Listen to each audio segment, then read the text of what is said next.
So guys, this is my latest addition to my photography kit. As you may know, I have recently acquired a second-hand Canon EOS 80D body, and I had a few other lenses here and there that I showed you. Some have departed, but the most important thing for this video, some have arrived. I was able to get a good deal on this relatively ancient lens, but a very high quality, very sharp long distance lens. And it is this one over here. This is, I don't know if you can see it over here. Okay, so this is the EF 100 to 300 f5.6L, a telephoto zoom lens. It actually operates quite a bit different to the usual zoom lenses that we are more familiar with in 2026. It does not zoom in the normal way. It does not zoom. You can't twist it. It doesn't do anything. The only way to zoom it out or to zoom into your subject is to pull. So it's a push-pull zoom. So it's an old style zoom lens. It's a very long lens. It's kind of hard for me to fit it in frame for you right now. I would probably write down the specs of this lens in the description. I haven't really tested it yet for sports photography, but my expectation for this lens is it would provide an exquisite image quality, yet it might not be that fast. But let me demonstrate its potential flaw in my purpose for sports photography. Okay, let me grab the lens again. It has 3 modes. If you want to use it for sports photography, you have to put it in the middle setting. Okay, but if you want to really allow the lens to go through its full throw, you have to put it in the topmost setting on the switch. So we'll put it on macro mode. Right, so it's the most setting. You could see a focus indicator over here. So right now it's set to infinity. Okay, let's put it first in manual so we could play with the focus ring. So as you can see, manually it is, you have to twist the focus ring so much in order for it to move through its whole how do we say it? Its whole range, so to speak. So yeah, we have to twist and twist and twist and twist until we go back to infinity. It has so fine gradients of focus, which makes it a touch difficult when it comes to fast moving action. But when it comes to being able to get tack sharp images, I think that this type of setup would be very advantageous for the photography that the majority of people may use this for. It is an old lens. The lens is a bit dusty.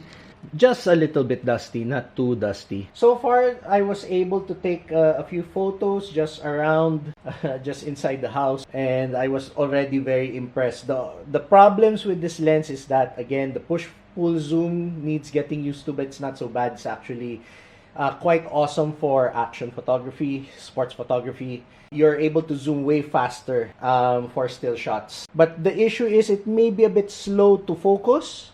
When your subject is moving probably fast closing to you or going away from you, it will really need time to adjust. So you will have to put it on a focus limiter on the middle setting. Okay, and I think the not really fatal flaw, but I guess due to its age and technology, it is a relatively slow lens. Its largest aperture is only f5.6, but even at it's wide open at f5.6, it's very tack sharp. Very surprised with this lens. So I can't wait to use it.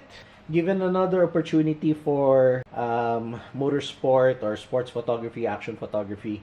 But in the interim, upon researching about this lens, I kinda wanted also to test out its macro capability. If you notice, I did twist the focus ring to its maximum setting. It has a very wide macro range.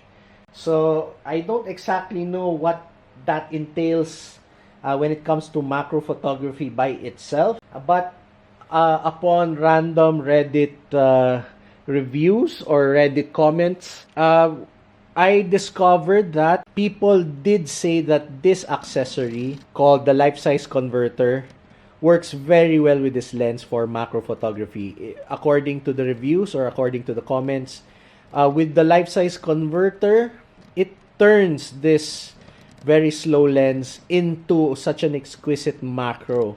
I do have a lot of watches that I want to dispose and sell, and I want to take the best photos as possible. And I wanted to buy a separate macro lens, but I decided, since I was able to get a good price on the 100 to 300 lens, I had some excess funds left over to acquire this life size converter. So what is the life size converter? Basically, this is a combination of an extension tube and a 1.4x tele extender. Okay, so it has, yeah, let me open it up. So it has glass inside. It acts like a teleconverter, and yet at the same time also an extension tube. This is actually paired with a compact macro 50mm f2.5. That lens is the only compatible lens for this accessory. Okay, it's not supposed to be compatible with any other lens, but according to the reviews, the issue using this one with other lenses is that it makes autofocusing very, very difficult. But very surprisingly, when paired up with the 100 to 300, if I don't put it beyond 200 millimeters focal length, it's still able to focus on watches, for example, small items, and still able to take tack sharp photos. The problem is that using this one, using another lens element in front of that lens makes the effective aperture slower by another stop. So I had difficulty having light enter the sensor. So I had to use auxiliary lighting. Whatever little lighting I have left or have lying around, I had to use it. So let me show you some shots that I've taken with this camera and with this setup. Okay, so I was taking pictures of the watches. Of course, these are already edited photos. The unedited photos, you could see that they are noisy because of the unbelievably high ISOs required. But with a little cleaning and a little editing through Adobe Lightroom, I was able to relatively restore some detail. But to be honest, if I were to really focus on macro photography, I will need to acquire an appropriate macro flash so that the ISOs would be very much controlled. And yes, if I would have additional funds, I would rather really get a proper macro lens. But at least I was able to test it based on what I saw on the internet, and I found it to be workable. So I'm very impressed on that one. I hope that